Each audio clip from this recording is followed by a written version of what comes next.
Hey, what's up guys? It's Brando with Brando Sports World here, and today we are doing team number 32, the Mississippi State Bulldogs of the SEC Conference. So, as you probably already know, Mike Leach had passed away of a heart attack, and to be honest, that really was heartbreaking to hear about because I really thought he was a very polarizing coach. You really loved looking at his interviews and just post-game reactions because he always had something funny to say, or just the guy himself just really carried himself so well. Just entertaining to watch, and really he's going to be missed in college football because when you think about college football, you definitely think about Mike Leach. So I just wanted to say, first off, rest in peace, guys. I'm sure you really enjoyed having him as the head coach. If you are a Mississippi State fan, Texas Tech fans as well, if you're watching this as well, my condolences go out to you guys. So anyways, as hard as it is to turn the page, we're going to turn the page here today. New head coach is Zach Arnett. He did coach in that bowl game to end it, and he actually is an undefeated head coach as the Mississippi State Bulldogs head coach. So it's just funny to me that he's completely undefeated, but pretty cool nevertheless. Mike Leach did have him go in the right direction. They finished in that top 25, especially when Zach Arnett did end up winning that game in the bowl game. So anyways, guys, he is their new head coach. He coached and he won in that Relia Quest Bowl. He was the D coordinator at Mississippi State. I did not know that. I don't know too much about the Mississippi State Bulldogs, so I thought that was pretty cool that they brought him up after he had coached there for 3 years as the D coordinator.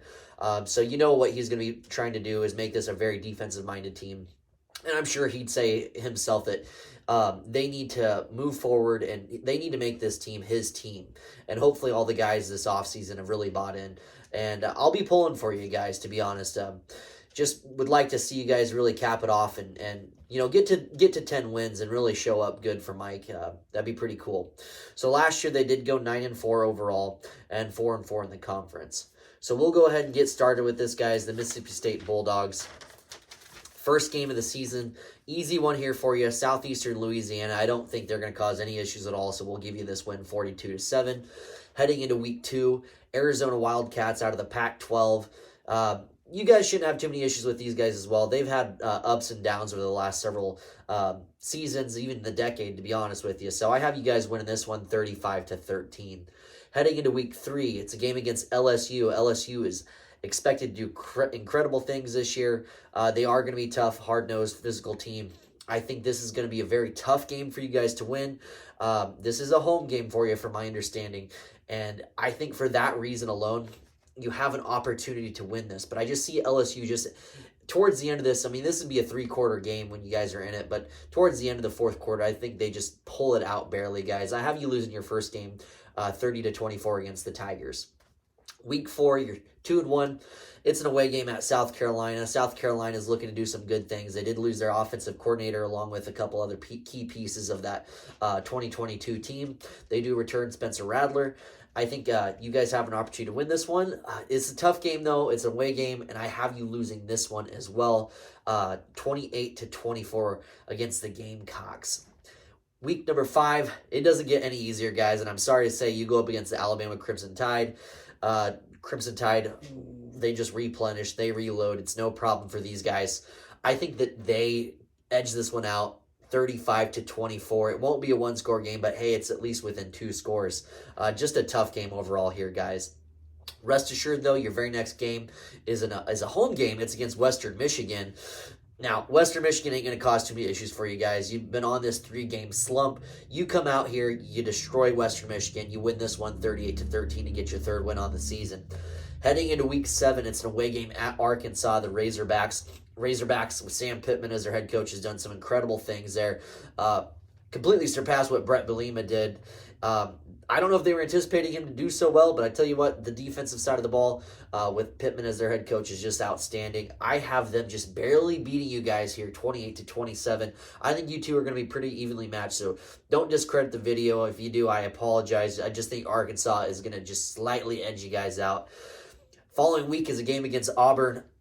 Auburn, you know, they brought Hugh Freeze in. I think it's going to be interesting to see what he brings to the table, and I think he's going to do some good things, especially with this nil environment that we're kind of in now. I mean, this really suits him to a T.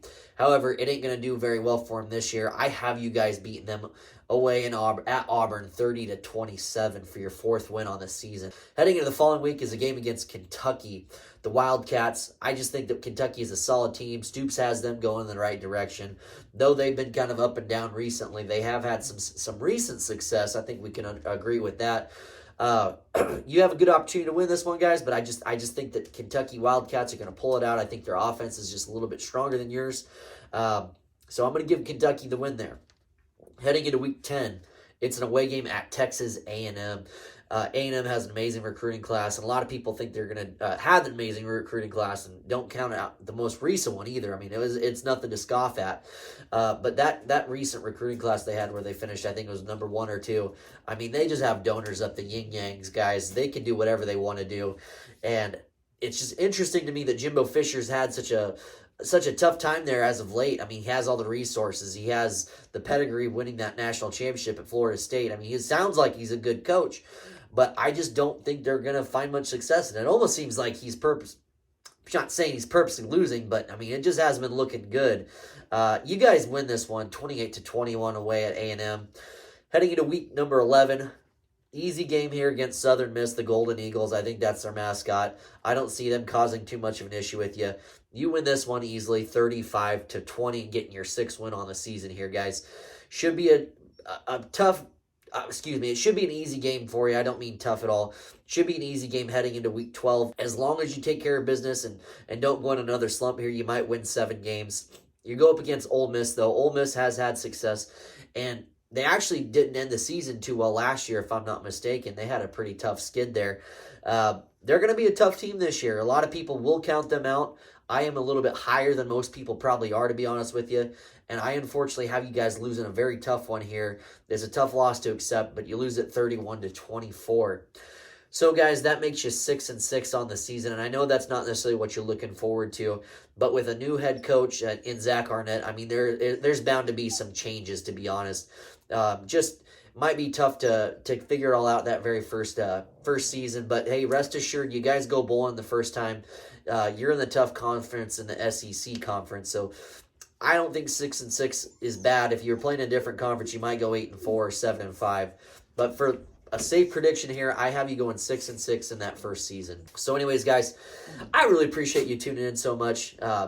We'll keep following along with me on the next video we got going out here. I'm going to be uploading a bunch of content here in the coming days, so I'd really appreciate it if you followed along. Please like, please comment, definitely subscribe to the channel, and I will definitely catch you guys on the next video. Thank you.